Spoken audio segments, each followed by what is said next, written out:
Is the Biden administration, the Justice Department, and the left undertaking a project of deprogramming the January 6 protesters? Are they using prosecutorial power, the threats of judicial punishment, and then simply their physical captivity of these defendants in order to try to change their way of thinking? Now, I do want to point out that this is a psychology that is not unheard of on the left. First of all socialist regimes do this. Second, I saw in my own case, a very different type of case, but a campaign finance violation. But here was my judge, Judge Berman, and part of my sentence was mandatory psychological counseling. Now, what purpose could that have? It was clearly not because I was, Jeffrey Dahmer nutso with bodies in my refrigerator. No, it was obviously based upon the idea that there must be something wrong with my psyche that perhaps some counseling could undo. Now, happily for me, this counseling didn't take, so to speak. But it's very disturbing to see what's going on with some of the January 6 protesters. And I want to focus here on one of them. And this is a grandmother, 49 years old, a grandmother of 5. And her name is Lloyd, Anna Morgan-Lloyd. She issued a remarkable statement at her sentencing to the judge. She goes, "My lawyer has given me names of books and movies to help me see what life is like for others in our country. People of all colors should feel as safe as I do to walk down the street." Now, what's going on here? It turns out that this woman, Anna Morgan-Lloyd, has a court-appointed lawyer, a woman named Heather Shaner. She got the court-appointed lawyer because she couldn't afford her own lawyer. And the court-appointed lawyer is a leftist. The court-appointed lawyer has been feeding her essentially propaganda books in order to cure her of, you may say, the Trump disease. Now, Lloyd, by the way, has a clean record. This woman, she pleaded guilty to one count, and look how innocuous her count is. Quote, parading, demonstrating, or picketing in a Capitol building. Whoop-de-doo. Whoop-de-doo. But nevertheless, this is a person undergoing re-education from her own lawyer.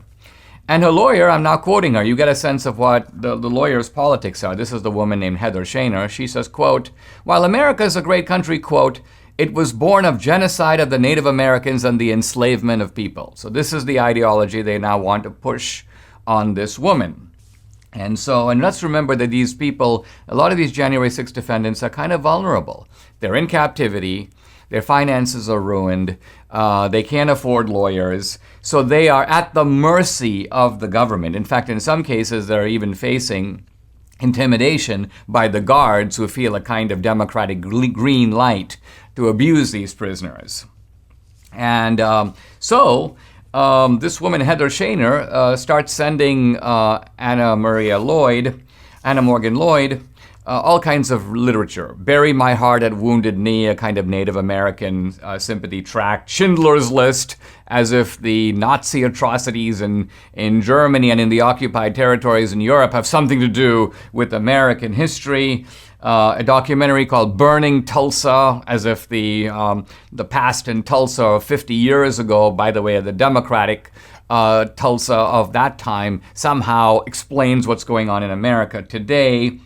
Anyway, the point here is not that these materials are all bad, it is rather that here is a lawyer whose job it is to defend her client, whose job it is to make her client's case before the judge, but who nevertheless sees herself as a kind of change agent to get her client to modify her views and then go hat in hand to the judge. And sure enough, they submit a court brief where they say, quote, this is Heather Shaner writing on behalf of her client, "She has worked hard to come to terms with what she believed before January 6, 2021, and what she has learned since then." In other words, her re-education, if not complete, has nevertheless greatly advanced.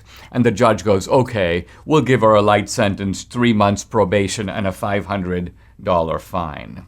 Now, while the Justice Department, I'm now quoting Joshua Rothenstein, the assistant U.S. attorney handling the Lloyd case, he says, quote, we don't prosecute people based on their beliefs. But this is, in fact, a flat-out lie. Because when you look at the documents submitted by the Justice Department in every single case, they talk about what they describe, in a sense, as the kooky beliefs of these defendants. And notably, quote, their belief that the 2020 election was stolen. So on the one hand, they say we're not prosecuting based on their beliefs. On the other hand, they're using these beliefs to tell judges, hey, listen, you can't let this guy out. He needs to be in solitary confinement. He's a danger to the country because he believes that the election was stolen. So these are ways in which the Biden administration is criminalizing political dissent, is taking an act of political protest that occurs all the time on the left in far more boisterous,